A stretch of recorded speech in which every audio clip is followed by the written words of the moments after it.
На территории Абхазии обнаружены стоянки эпохи Палеолита, Неолита и Энеолита. Памятники второй половины третьего и второго тысячелетия до нашей эры свидетельствуют о развитии здесь земледелия, скотоводства и ремесла, о знакомстве местного населения с обработкой меди и бронзы. С конца второго тысячелетия до нашей эры Абхазия являлась частью западногрузинского Колхидского царства. В VII веке до нашей эры на побережье Абхазии были основаны греческие колонии и фактории Тиаскуриада, Питуант и другие. В конце II века до нашей эры Абхазия, как и вся Западная Грузия, находилась под влиянием понтийского царя Митридата VI Евпатора, а в 65 году до нашей эры попала под власть римлян. К концу I века нашей эры на территории Абхазии сложились княжества Апсилов, Абазгов и Санигов, племенные образования раннефеодального типа.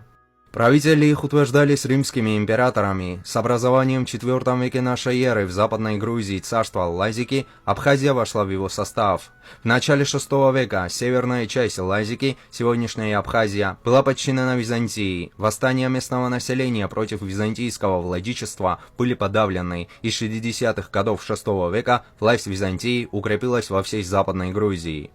В конце IV века Западная Грузия Лазика официально принимает христианство. В VI веке сложились феодальные отношения, а к VIII веку относят образование так называемого Абхазского царства.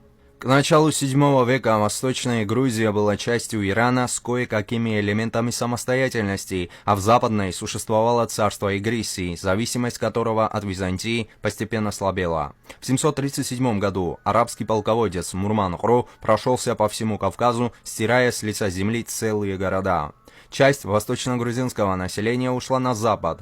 Арабы дошли до Анакопии, и под ее стенами грузинская армия сумела их разбить. Этой армией командовал царь Леон I, который таким образом завоевал себе мировую славу и стал основателем династии Леонидов.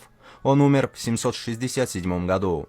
Абхазское царство стало инициатором освобождения Западной Грузии от арабов и их владения. Царем после Леона стал Леон II, который в итоге сделал для Абхазского царства больше, чем любой другой ее правитель. Леон окончательно порвал зависимостью от Византии и постепенно присвоил все то, что осталось от разгромленной арабами Западной Грузии. Абхазское царство распространилось до Сурамского хребта на востоке, границы его на юге известны хуже. В 808 году, после провозглашения независимости от Византии, Леон II сделал город Кутаиси ее столицей.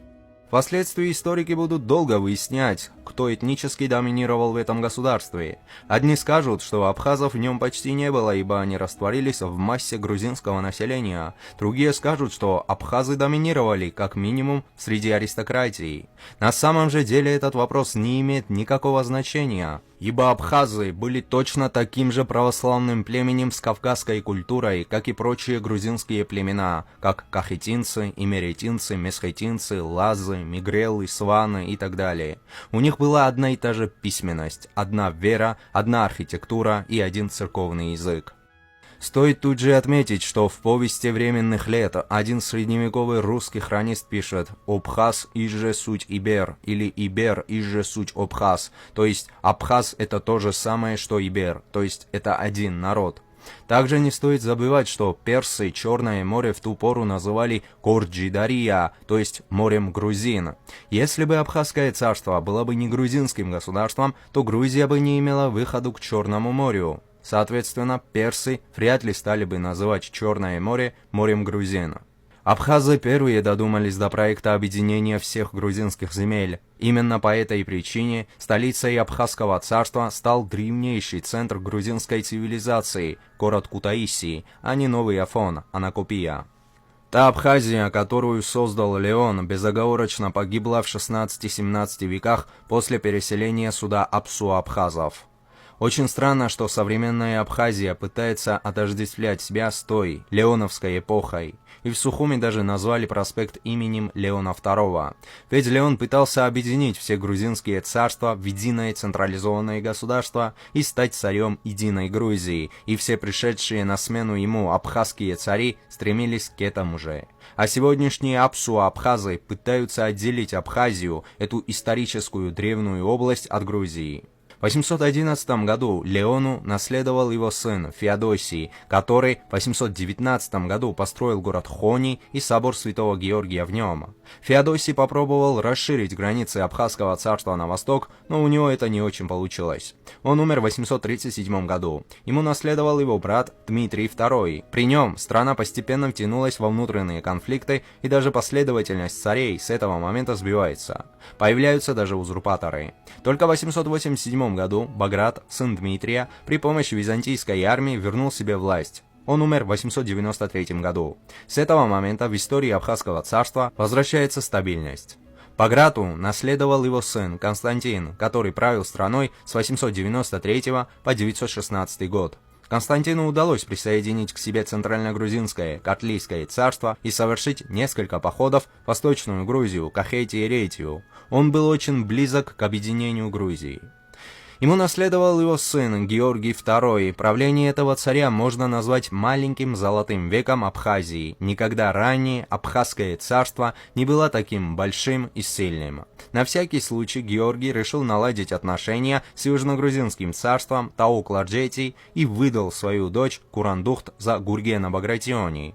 Этот шаг, как мы увидим, будет иметь большое геополитическое последствие для всего Кавказа. При Георгии церковь Западной Грузии подчинялась Константинопольскому патриархату, но уже делала некие поползновения к независимости. Именно он восстановил разрушенный некогда собор в монастыре Чхондиди. Собор стоит на своем месте и по сей день, являясь своего рода памятником лучших годов в истории Абхазского царства и символом обретения независимости западногрузинской церковью. Леон III занял трон в 960 году. Он унаследовал большое и сильное Абхазское царство. Этот царь не очень любил воевать, зато ему нравилось строить. При нем было возведено множество храмов, в частности, два очень известных – это Успенский собор в Моква и в 964 году собор Кумордо. Есть подозрение, что он же построил храм Симона Канайтина в Новом Афоне и храм в Мюссере. Тут же стоит отметить, что в своих документах абхазские цари титуловали себя на грузинском языке с использованием грузинской письменности. Во всех храмах, которые построили абхазские цари, наблюдается только грузинская эпиграфика. Никаких следов сегодняшних абсу-абхазов на территории этого царства не наблюдается. Леон умер в 969 году, и Абхазия начала погружаться в анархию. Два брата Леона, Феодосий и Дмитрий, начали гражданскую войну, которая тянулась до смерти Дмитрия в 975 году. Феодосий победил и стал последним царем разоренной Абхазии. Абхазская аристократия решила передать трон Баграту, сыну Гургена Кларджетского и дочери Феодосия, которому в 975 году было всего 15 лет. У Феодосия не нашлось сил для возражения аристократии, и в 978 году он передал Баграту трон и уехал в Таук-Ларджетий. Так закончилась политическая история Абхазского царства. Оно осталось существовать на бумаге и в титулатуре грузинских царей, но в реальности оно сливается с общегрузинским царством. Баграт III с 978 до 1001 года был царем только Абхазского царства. Он продолжил моду на архитектурные проекты и вместе с матерью, дочерью Феодосия Абхазского, заложил Бедийский собор именем Лахаренской Богоматери, для которого специально основал новое Бедийское епископство. Через несколько лет, а именно в 1005 году, Баграт построил собор Баграта в Кутаисии. В 1001 году Баграт унаследовал у своего отца царство Таук-Ларджетий, Южную Грузию, которое сразу отъела Византия, а в 808 году ему по наследству перешло царство Картли, Центральная Грузия. Так образовалось объединенное средневековое грузинское царство, в которое не вошли только Тбилиси и окрестности, а также Кахетия и Ретинское царство. Затем существует средневековое грузинское царство, которое значительно расширяется и достигает пика своего могущества в конце XI – в начале XII веков при правлении царицы Тамара. В это время Грузия является сильнейшим государством Ближнего Востока и одной из могущественных держав всего христианского мира, охватывая территории от Северного Кавказа до Центральной Персии и до Юго-Восточной Анатолии. Однако в XV веке Грузия распадается на отдельные княжества и царства, так как как ведет ожесточенные войны с двумя крупнейшими империями тогдашнего мира, с Османской Турцией и Сефевидским Ираном. Кроме того, на ослабевшие грузинские царства и княжества постоянно совершают набеги некоторые северокавказские мусульманские государственные объединения. И именно в это время из северокавказских степей начинается миграция черкесских племен, в основном абсуйцев, которых сегодня именуют абхазами. Западногрузинские цари и князья не в состоянии помешать этому процессу, и таким образом в Абхазии возникают абсуйские поселения. Все политическое и, что особенно примечательно, дошедшее до нас богатейшее культурное наследие Абхазского царства исключительно грузинское. Никаких следов деятельности ни грузинского этноса не зафиксировано даже в той части Абхазского царства, которая сегодня именуется Абхазией и которая тогда именовалась Абхазским Реставством, и охватывала территории к северо-западу от Анакопии, Новый Афон.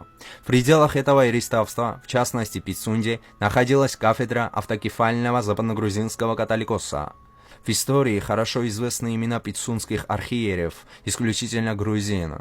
Более того, известны даже имена и фамилии нескольких сот церковных крестьян абхазского католикосата в пределах современной территории Абхазии. Среди них нет ни одного имени или фамилии, которых хотя бы предположительно можно было бы отнести к предкам современных абсу-абхазов. Все они являются исключительно грузинскими.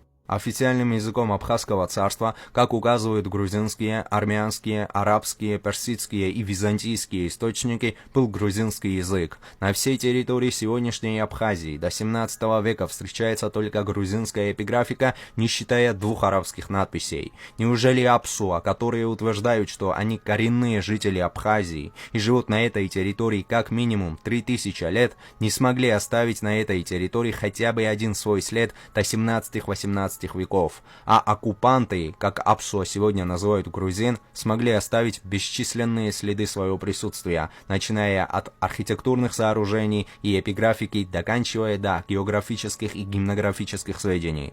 Даже и арабы, которые были на этих землях всего несколько лет, смогли оставить здесь свою эпиграфику.